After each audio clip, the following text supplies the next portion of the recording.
네, 이 여름 또 수요 예배 오신 모든 분들을 주님의 이름으로 환영합니다. 축복합니다. 날씨가 너무 덥습니다. 근데 이 수요 예배가 여러분들에게 얼음 냉수와 같은 시원함이 또 들려지는 또 말씀의 또 축복의 시간이 되었으면 좋겠습니다. 지난주에 윤차영 목사님께서 여름 특집 시즌 2를 진행해 주셨습니다. 근데 반응이 너무 뜨거웠습니다. 그래서 저희들끼리 얘기할 때, 야, 그럼 이번 주에는 남양 특선을 해야 되는 거 아니냐? 네, 이런 얘기들을 좀 했습니다. 그러더니 누가 딱 던지더라고요. 야, 남양 특선이면 딱 주제는 가족이네. 마누라인데? 딱 그러시는 거예요. 그래갖고 좀 생각을 해봤습니다. 여러분들에게는 가족이 또 아내가 또 그리고 남편이 여러분들에게 남양 특선인가요? 네, 우리 가족이 여러분들의 간담을 서늘하게 하는 것이 아니라 정말 크리스마스 특성과 같이 따뜻함이 또 존재하는 그런 가족이 되었으면 좋겠습니다. 또 그런 의미에서 저한테 남양 특선을 제안해 주신 그분 충분한 하나님의 위로가 있기를 소원합니다. 네, 우리 한번 앞뒤 좌우 또를 보시고 한번 인사하며 나갈 수 있었으면 좋겠습니다. 이 여름 행복하세요라고 한번 인사해 볼까요? 자, 옆에 있는 분들 보이고 네, 이 여름 행복하세요. 네, 감사합니다. 네, 정글 지역에서 사역하시는 한 선교사님이 계셨습니다. 그분은 정글에서 사역하시면서 한 가지 인간적인 소원함이 있었습니다. 그것은 바로 파인애플을 아주 마음껏 먹어보고 싶다는 그런 소원함이었습니다. 그래서 원주민 형제들과 함께 그 파인애플 나무를 심기 시작했습니다. 그리고 시간이 흘러 파인애플을 먹기 위해 그 밭으로 갔더니 이건 웬걸 파인애플이 하나도 없는 것이었습니다. 그래서 선교사님은 너무나 당황해서 황당해서 그 형제들한테 물어봤습니다. 그랬더니 형제들이요, 내가 필요해서 이 파인애플을 먹으려고 그러는데 왜 하나도 없습니까? 이렇게 물어봤더니 형제들이 대답하기를 당연히 우리가 심었으니까 그 파인애플은 우리 것입니다 라고 말하는 것이면 정글에서는 심은 사람 것이 또 자기가 먹을 수 있는 그런 법칙이 있다고 그들이 말하는 것이었습니다. 그러자 선교사님은 그렇다면 내가 심는 대가를 여러분한테 주겠습니다. 그러니까 다음에는 우리 반반씩 나눠 가집시다. 이렇게 혼자서 이제 약속을 하셨다고 합니다. 또 그 후에 추수할 때가 돼서 다시 밭에 가 보니까 아니나 다를까 여전히 파인애플이 하나도 없었다고 합니다. 그래서 화가 난 선교사님은 원주민들에게 또 막 화를 내면서 또 그들을 위해서 차린 그 병원도 문 닫겠다고 이렇게 막 엄포를 놨고요. 그다음에 파인애플 밭 주변에 또 개들을 놓고 이렇게 경계를 만들어서 지키고 있었습니다. 그런데도 불구하고 근데 그 문제들은 해결이 안 되었다고 합니다. 그러니까 선교사님은 더 화가 났고 더 애간장이 탔다고 합니다. 그러던 어느 날 성경을 읽는데 하나님의 음성이 들렸다고 합니다. 이 파인애플이 누구 거냐? 네 거냐? 아니면 내 거냐? 라는 이 하나님의 말씀에 선교사님이 내가 인간적인 욕심을 부리고 있었거나 그러면서 이 파인애플의 진짜 주인이 누구인지를 망각하고 있었다는 것을 그때 깨달았다고 합니다. 그리고 다시 추수때가 되어 파인애플 밭으로 갔지만 그 파인애플 밭은 여전히 아무것도 없는 상태가 되었다고 합니다. 근데 이제는 선교사님이 더 이상 화를 내지 않았다고 합니다. 그래서 형제들이 찾아와서 물었다고 합니다. 선교사님, 왜 올해는 이렇게 화를 내지 않는 겁니까? 이렇게 물었더니 선교사님이 여태까지는 나는 그 나무가 내 거라고 생각했었어. 그래서 내가 여러분들한테 화를 냈던 겁니다. 그런데 그것은 나의 잘못된 생각이었습니다. 그 나무는 그 열매는 다 하나님 거였던 것입니다. 진짜 주인이 계셨기 때문에 내가 화낼 필요가 없었습니다.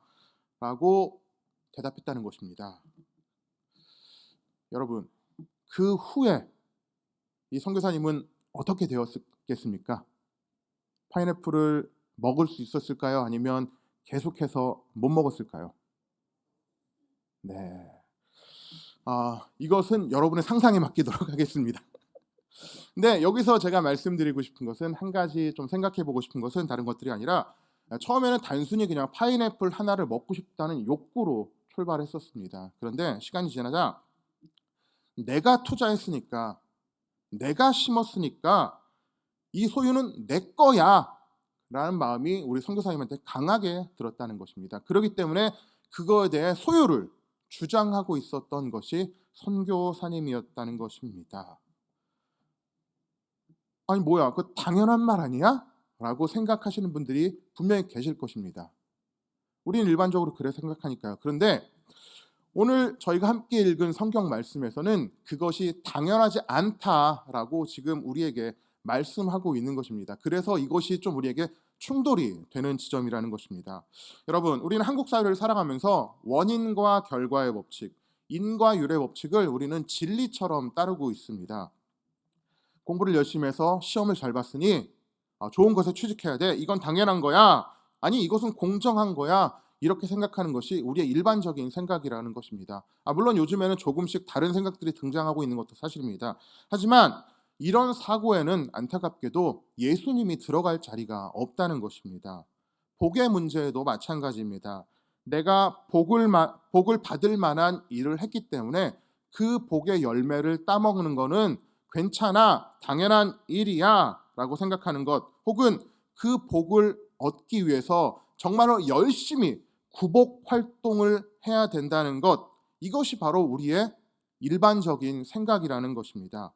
인과 율, 즉 복을 구하는 조건에서도 비단 우리뿐만 아니라 이스라엘도 그렇고요, 아마 전 세계 사람들이 같은 생각을 하고 있는지도 모르겠습니다. 아마 이런 거죠. 예수 없이도 우리는 괜찮다고 생각하는 죄된 일반적인 속성을 갖고 살아가는 게 우리들 아닐까, 이런 생각을 해보게 되었습니다. 우리 함께 성경을 찾아보시면서 함께 또 복에 대한 생각을 좀 함께 해봤으면 좋겠습니다. 우리 시편 1장 1절부터 3절을 한번 봤으면 좋겠는데요. 여기에는 그 유대인들의 복의 뿌리가 아무래도 구약 또 율법에서 나왔다는 것들을 우리 함께 좀 볼 수 있는데요. 우리 함께 큰 목소리로 함께 읽고 나갔으면 좋겠습니다. 시작.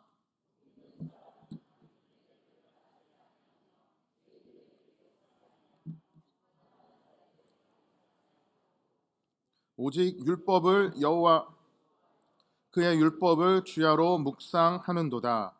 그는 시냇가에 심은 나무가 철을 따라 열매를 맺으며 그 잎사귀가 마르지 않음과 같으니 그가 하는 모든 일이 다 형통하리로다. 아멘.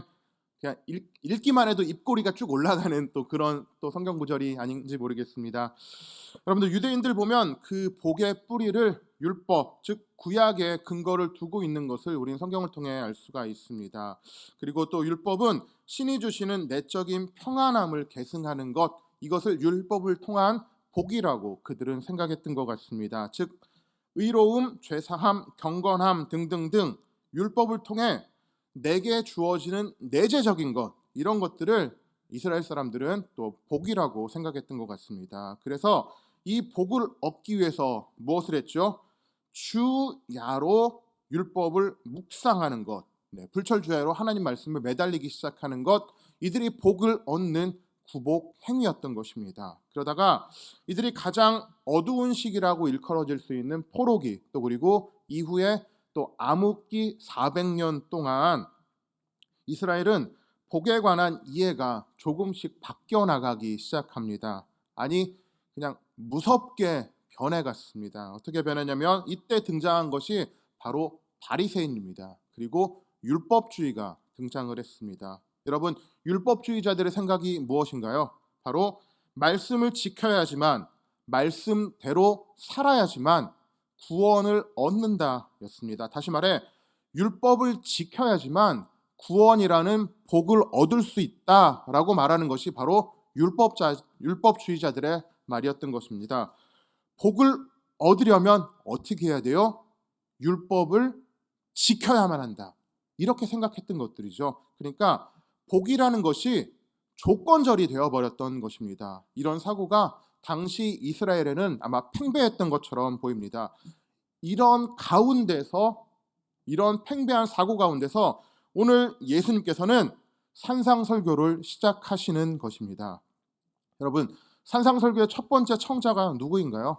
바로 제자들입니다. 바로 저희들처럼 세속사회 살아가고 있지만 또 그리스도를 믿는, 또 교회를 다니고 있는 저희들에게 하시는 설교가 바로 오늘의 산상설교인 것입니다. 그리고 그 첫 번째 꼭지가 우리가 함께 읽었던 바로 팔복이라는 말씀인 것입니다. 여러분, 우리는 연약한 피조물입니다. 인정하십니까? 네, 그렇죠. 그렇기 때문에 전지전능한 하나님께 복을 구하고 도움을 구하는 것들은 피조물로서 지극히 당연한 행위입니다.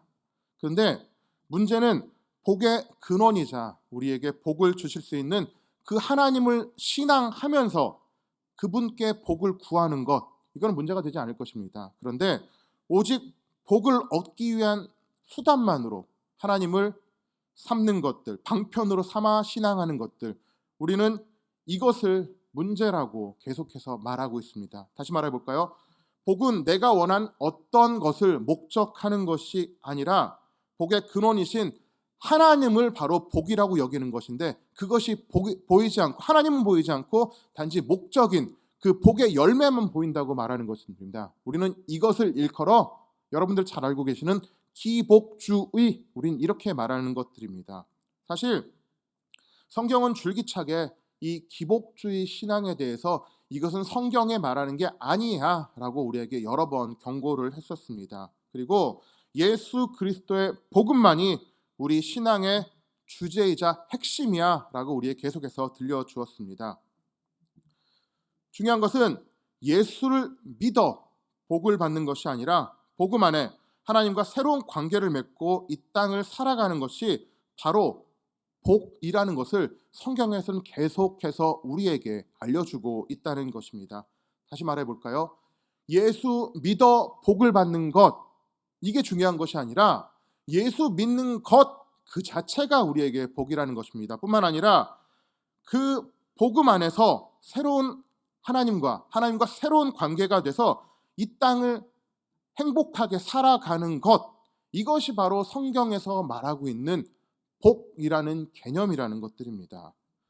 그렇게 말씀하시는 예수님의 첫 번째 설교의 첫 번째 내용이 바로 팔복인 것입니다.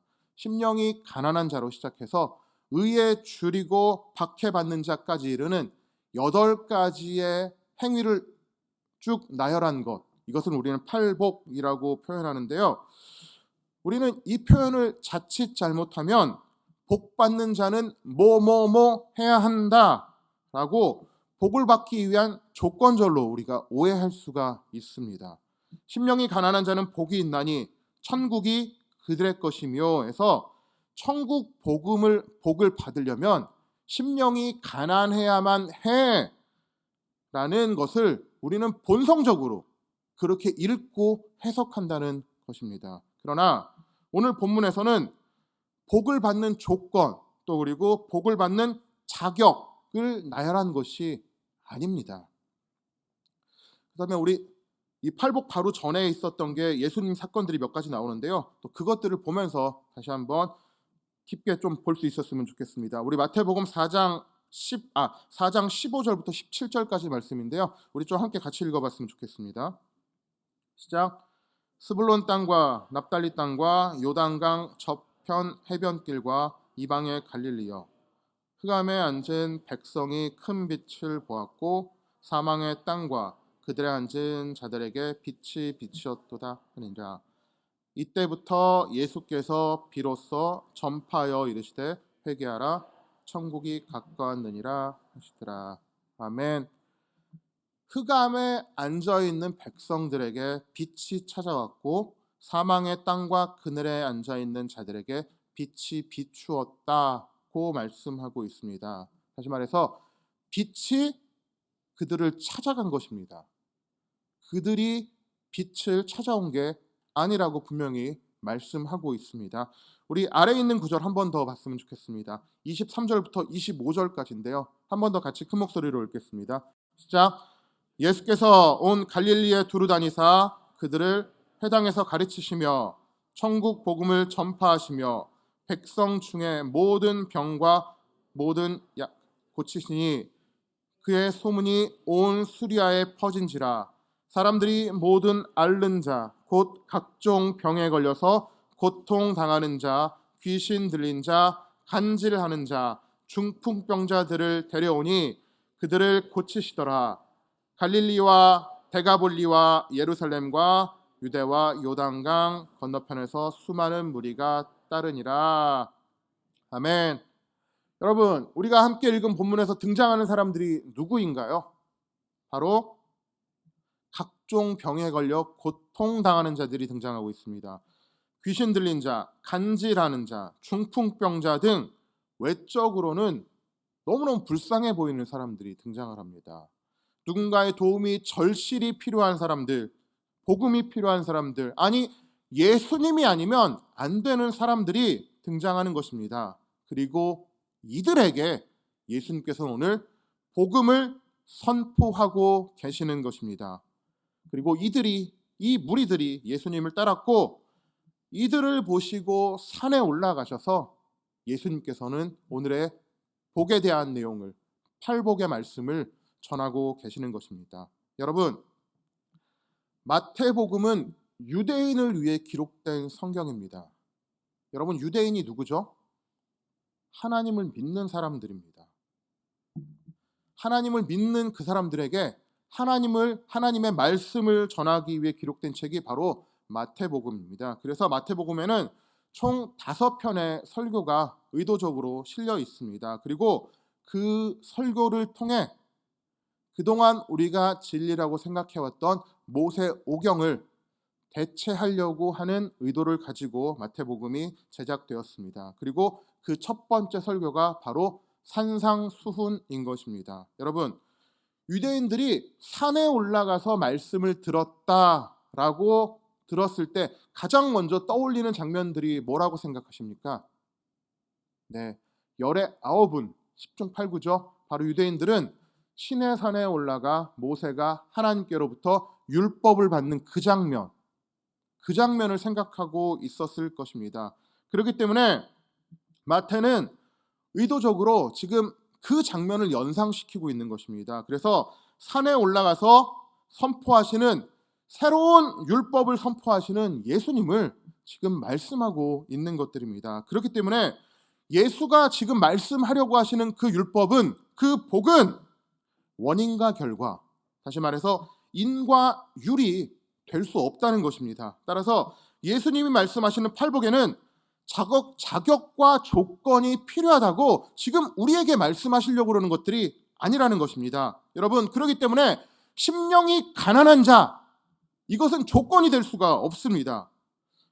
이것이 조건이 된다면 우리는 그 자리에 예수란 분이 더 이상 필요 없어지기 때문입니다. 예수님이 오신 것은 예수 외에는 다른 것들이 필요 없어 라고 말씀하기 위한 것입니다. 그렇기 때문에 예수 때문이고, 예수가 외면된 그런 신앙은, 그런 조건은 우리에게 더 이상 필요가 없어지는 것이기 때문입니다. 우리 그럼 이것을 생각하면서 우리 팔복의 내용들을 하나씩 좀 보았으면 좋겠습니다. 3절 한번 볼까요? 심령이 가난한 자는 복이 있나니 천국이 그들의 것이며 라고 기록되어 있습니다. 근데 이걸 좀 다시 한번 생각해 봤으면 좋겠습니다. 심령이 가난한 자, 마음이 피폐하고 한심해 보이는 자라도 천국이 너희를 부르고 있다. 예수님이 너희를 찾아오셨어 라고 우리가 생각해 볼 수 있다는 것입니다.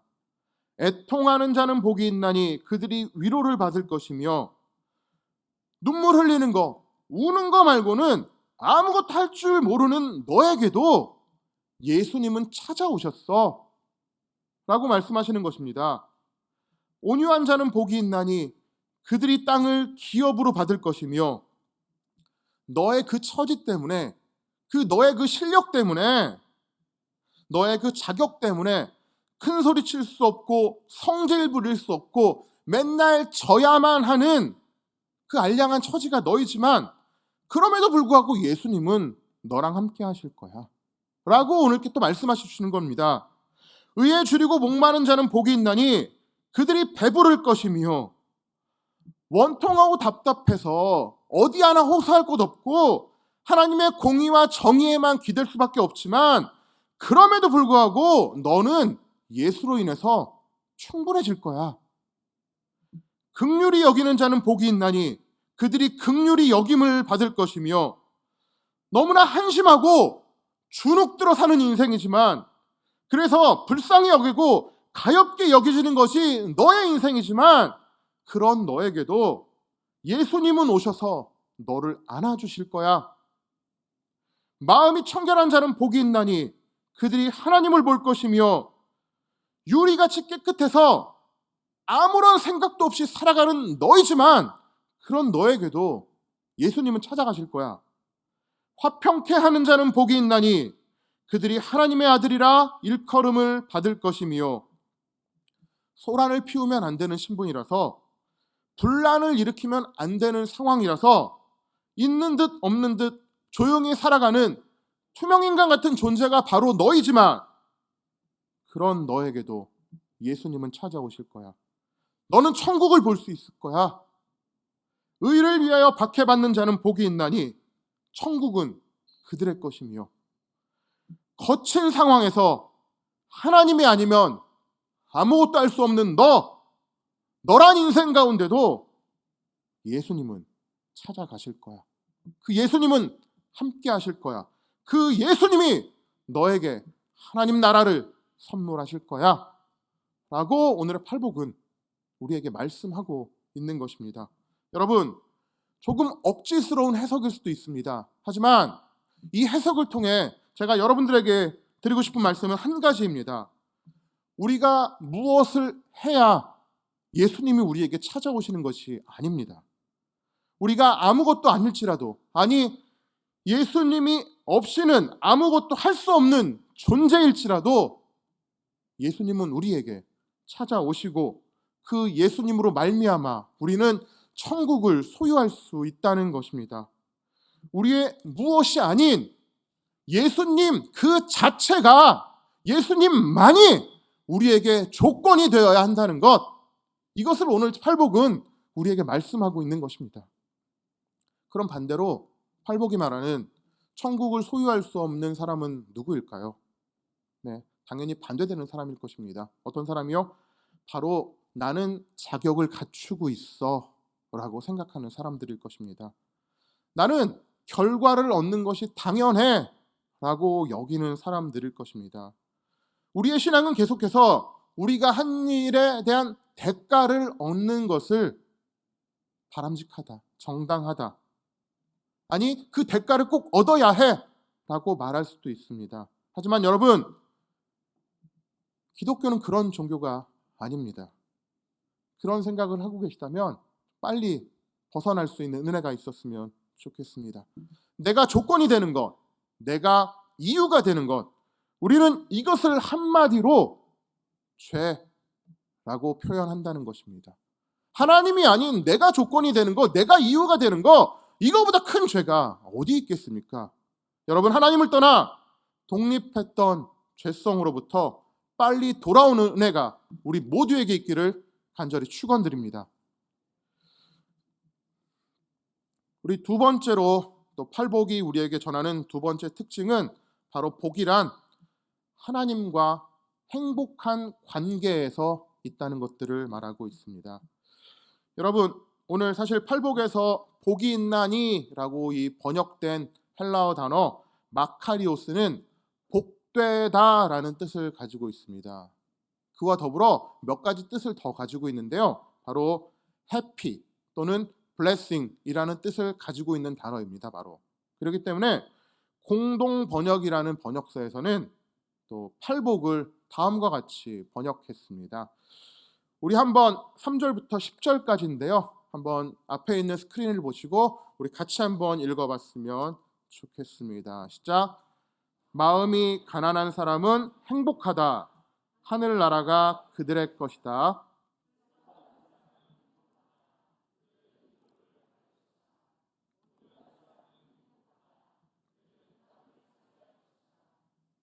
옳은 일에 줄이고 목마른 사람은 행복하다. 그들은 만족할 것이다. 자비를 베푸는 사람은 행복하다. 그들은 자비를 입을 것이다.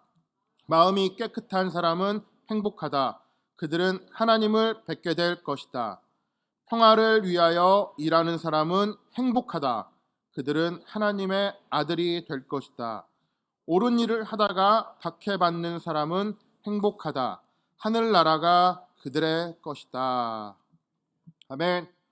복되다라는 의미는 결국 행복하다는 의미입니다. 그런데 누구와의 관계 속에서 지금 계속해서 이렇게 성경은 행복하다라고 우리에게 말하고 있는 것일까요? 네, 그렇죠. 하나님과의 관계 속에 있을 때 그때 우리는 행복하다 이렇게 계속해서 성경은 우리에게 말씀하고 있는 것입니다. 3절로 돌아가면 마음이 가난한 자는 복이 있다고 했습니다. 아니, 마음이 가난한 자는 하나님과 행복한 관계를 맺을 수 있다고 우리에게 말했습니다. 그런데 이 행복한 관계는 무엇인가요? 바로 하나님 나라의 천국을 소유하는 것, 아니 하나님 나라가 그들의 것임이라고 불릴 수 있는 것, 이렇게 하나님과의 관계를 맺을 수 있는 것, 우리는 이것을 행복하다라고, 하나님과 관계를 누리게 되는 것이라고 말할 수 있다는 것입니다. 우리 계속해서 가난하고 애통한 상태를 통해 더더욱 하나님과 가까워지는 이 행복한 관계, 점점 더 행복으로 가는 관계, 우리는 이것을 계속 기록해서 8가지 복이라고 계속해서 우리는 말할 수 있는 것들입니다. 여러분, 화평을 이루는 사람도 행복하다고 합니다. 그들이 하나님의 아들이라 부를 것이기 때문이라고 했습니다. 여러분, 하나님의 아들들이 사는 곳은 어디인가요? 아들이 사는 곳은 아빠의 집이겠죠. 하나님의 아들이 사는 곳은 하나님의 집, 하나님 나라일 것입니다. 여러분, 옛날 고대 시대에 나라에 가면 곳곳에 황제의 흉상들이 나라 곳곳에 이렇게 세워져 있었다고 합니다. 그런데 그 황제의 흉상을 보면 이곳이 누구누구 황제의 땅이구나 라는 것을 쉽게 알 수가 있었다고 합니다. 마찬가지입니다. 하나님께서 우리는 자녀로 삼으셨고요. 그 전에 우리를 하나님의 형상대로 지으셨습니다. 그렇다면 하나님의 형상이 우리들이 돌아다니고 있는 이곳은 어디여야 마땅할까요? 하나님의 형상입니다. 하나님의 아들입니다. 하나님의 집이어야 마땅할 것입니다. 하나님의 나라여야 마땅할 것입니다. 마찬가지로 하나님의 사람인 우리들이 돌아다니는 모습을 보고 사람들은 여기가 바로 하나님 나라구나 라고 인식할 수 있어야 한다는 것입니다. 여러분, 마음이 가난한 자도 행복하다고 했습니다. 하나님의 통치를 받는 것이 행복하다고 했습니다. 왜요? 하나님과 함께하기 때문입니다. 천국을 살아가고 있기 때문입니다. 바로 이것이 팔복이 말하는, 예수님께서 우리에게 새롭게 말씀하고자 하시는 그 율법이고 우리에게 전해주시고자 하시는 그 축복의 메시지인 것입니다. 여러분, 우리는 무의식적으로 외형적으로 내가 필요한 것을 하나님께 응답받는 것, 우리는 그것을 복이라고 생각합니다. 그래서 하나님께서 우리에게 계속해서 공급해달라고 우리는 기도하고 있는 것입니다. 그러나 팔복은 하나님과의 관계가 친밀해지고 또 그리고 그것 때문에 행복해지는 것, 이것이야말로 진정한 예수 그리스도가 우리에게 주시는 복되다라는 것들을 우리에게 지금 말씀하고 있는 것입니다. 성경이 이야기하는 복이란 그 어떤 복보다도 우리의 신앙의 대상자이신 그리고 목적이신 하나님과 행복한 관계를 이루는 것, 그리고 이것 때문에 하나님의 주권 안에 머물러 있는 것, 이것 때문에 하나님 나라에 살고 있는 것, 이것이 진정한 행복이다라고 계속해서 우리에게 말씀하고 있는 것입니다. 아멘이십니까? 아멘. 말씀을 맺겠습니다, 여러분. 여러분, 팔복은 천국으로 시작해서 천국으로 끝나는 그런 말씀입니다. 다 하나님 나라에 관한 이야기입니다. 세상에 관한 이야기가 아니라는 것입니다. 하나님 나라에 관해서 이야기하고 있고요. 하나님 나라의 복에 관해서 이야기하고 있고요. 하나님 나라가 이 땅 가운데서 이루어져 가는 이야기를 해주고 있는 것, 이것이 바로 팔복 이야기라는 것들입니다. 사랑하는 예배자 여러분, 우리는 많은 경우 하나님께서 우리에게 무언가를 주시는 것, 이것을 복이라고 또 생각하며 살았는지 모르겠습니다. 내 기도에 응답하시는 것, 이것을 복이라며 생각하며 살았는지 모르겠습니다. 그런데 팔복은, 진짜 복은 우리가 무엇을 해서가 아니라 예수님이 계시는 것, 예수 자체가 우리에게 복이라는 것을 계속해서 우리에게 말씀해 주시는 것입니다. 그래서 하나님과 더 가까워지고, 그래서 하나님의 자녀라 일컬음 받고, 그래서 하나님이 통치하시는, 그리고 하나님이 통치하신 그 나라에서 살아가는 하나님의 백성들, 이것이 바로 천국 백성이라고, 천국의 삶이라고 우리에게 계속해서 말씀하고 있는 것입니다. 여러분, 예수님은 이미 오셨습니다. 천국도 이미 임했습니다. 바로 우리 곁에 있습니다. 여러분, 늘 이 사실을 잊지 마시기 바랍니다. 그리고 복되다 말씀하시는 하나님과 함께 진정한 행복을 누리는, 그래서 하나님 자체로 행복하고 하나님 나라에서 살아가기 때문에 너무나 기뻐, 그리고 하나님만으로 행복해야 할 수 있는 우리 더 온누리교회 모든 지체들 얘기를 주님의 이름으로 간절히 축원드립니다.